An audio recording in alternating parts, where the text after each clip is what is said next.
আসসালামু আলাইকুম। শুভ সন্ধ্যা। নিশ্চয়ই সবাই ভালো আছেন। আজকে আমি একটি বিষয় আলোচনা করব, যে বিষয়টি প্রত্যেক গার্ডিয়ানের জানা উচিত। যখন আপনার সন্তান জন্মগ্রহণ করে তখন সে ধাপে ধাপে সময় অতিক্রম করার সাথে সাথে বড় হতে থাকে। যখনই কথা বলা শিখে যায় তখন আপনার একটা মনে চিন্তা থাকে, টেনশন থাকে, আমি কয় বছর বয়সে স্কুলে দিব। কারণ অনেকেই বলে একটু দেরি করে দেয়া ভালো, অনেকেই বলে একটু কম বয়সে দেয়া ভালো। তবে সেটা দেখতে হবে আপনি যে স্কুলে দিবেন সেই স্কুলের পড়ার কোয়ালিটিটা কেমন, এ বাচ্চা নিতে পারবে কিনা, এখন দেখা যায় যে শহরের বেশিরভাগ স্কুলগুলোতে 1-2 এর জন্য বাংলা, অঙ্ক, ইংলিশের বাহিরেও কতগুলা ইন্ডিয়ান রাইটারের ইংলিশ বই আছে, গল্পের বই, বিভিন্ন ধরনের বই আছে। এমনকি সমাজ, ধর্ম, বিজ্ঞান এগুলো আছে। এগুলো দেখা যায় যে বাচ্চারা 1-2 বাচ্চারা এগুলো কমপ্লিট করা ওদের জন্য খুবই কঠিন।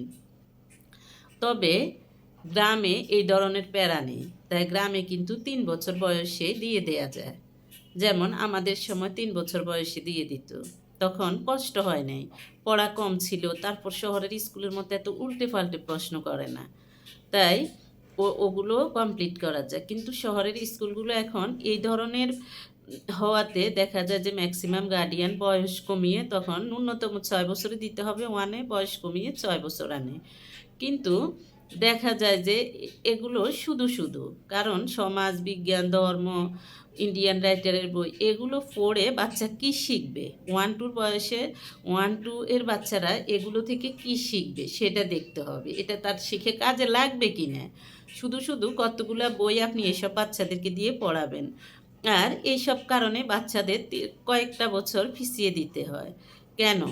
বাংলাদেশে এই ধরনের প্রশ্ন করার মতো কেউ নেই। বিদেশের দিকে বাচ্চাদেরকে ৩ বছরে 1 এ দিয়ে দেয়। 1 এ হোক, ওদের ক্লাস অনুযায়ী ওরা ৩ বছর বয়সে দিয়ে দেয়। তারপর ওদের দেখা যায় যে পড়াশোনা তাড়াতাড়ি কমপ্লিট হয়। আবার যখন ইন্টারে উঠে তারা কাজের পাশাপাশি পড়া। তাদের সিস্টেম অন্যরকম। বাংলাদেশ দেখা যায় যে বিদেশের মতো রান্নাবান্না শিখাবে, এটা করাবে, খিচুড়ি করাবে, এ এইসব নিয়ে আসে। কিন্তু প্রকৃত শিক্ষাটা নিয়ে আসতে পারে নাই বাংলাদেশ। তাই দেখা যায় যে বাংলাদেশের অভিভাবক ও স্টুডেন্টরা, ছাত্রছাত্রীরা হতাশাগ্রস্ত। বিশেষ করে আমার ছেলের সাথে, বড় ছেলের সাথে দেখা যায় যে মামাতো, খালাতো, ফুফাতো, জ্যাঠাতো যেসব বাচ্চারা আছে তারা কিন্তু, যেমন আমার বোনের মেয়ে, সে আমার ছেলে 2 বছরের ছোট, কিন্তু আমার ছেলের সাথে একই ক্লাসে পড়ে। অন্যদিকে ওর জ্যাঠাতো ভাই, ফুফাতো বোন ওরা ওর চেয়ে 3 বছরের বড়। ওরা ওদের চেয়ে ওর চেয়ে ওরা 3 ক্লাস উপরে।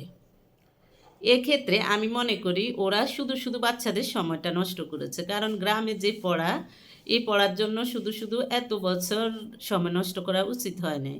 ওদেরকে যদি ৩ বছর বয়সে দিয়ে দিত তখন ওরা এখন দেখা যায় যে অনার্সে উঠে যেত। অনার্স ফার্স্ট ইয়ারে উঠে যেত, সেকেন্ড ইয়ারে উঠে যেত। এই যে বাংলাদেশের অপরিকল্পিত পড়াশোনাগুলোর জন্য দেখা যায় যে আমরা নামি দামি স্কুলে দিই।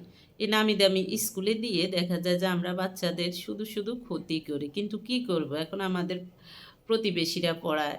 এজন্য আমরাও পড়াতে হয়। প্রতিবেশীরা যেটা ফলো করে আমরাও সেটা ফলো করি। তাই বাংলাদেশের কারিকুলাম অনুযায়ী আমি মনে করি গ্রাম, শহর সব জায়গায় একই রকম থাকা উচিত। আর ৩ বছর বয়স থেকে দিলে আমার মনে হয় যে আপনার বাচ্চা বেশি ভালো করবে। কারণ ৩ বছর বয়সে দিলে সে খেলাধুলা করবে, স্কুলে যেয়ে সে একটা পরিবেশ পাবে। তার মানসিক, শারীরিক সব রকম বিকাশ হবে একদম সুশৃঙ্খলভাবে। আর যখন আপনি চিন্তা করবেন যে আপনি দেখা যায় যে একটু বড় হলে দিবেন। একটু বড় হলেও সে যে পড়া দেখা যায় যে যখন তার বয়সের জন্য যে পড়াটা প্রয়োজন তখন আপনি তাকে সেটাই দিতে হবে। কিন্তু আপনি বেশি বয়স করে দিলে এগুলো সমস্যা হয়ে যায়। আসসালামু আলাইকুম।